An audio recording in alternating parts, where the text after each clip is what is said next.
Слово за живот, мај 2025.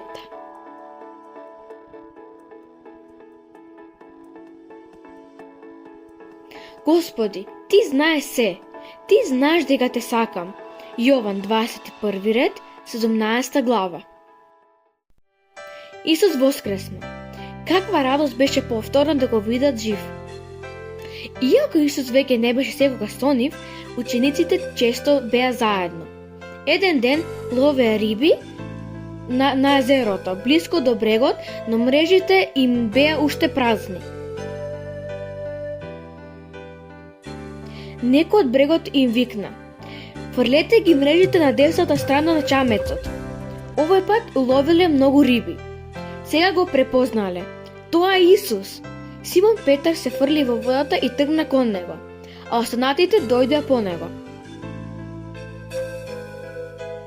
По јадењето, Исус го праша Симон Петар: "Ме сакаш ли?" Тој одговори: "Господи, Ти знаеш дека те сакам."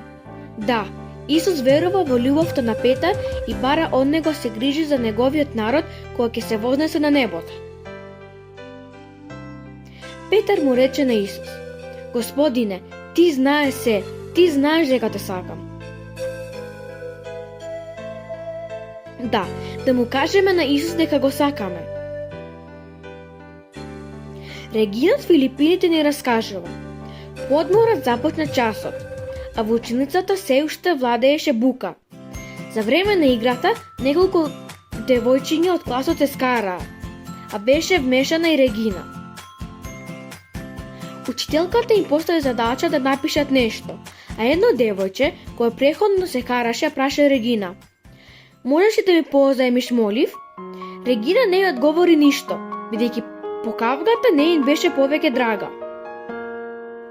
Другите девојчиња се однесува исто.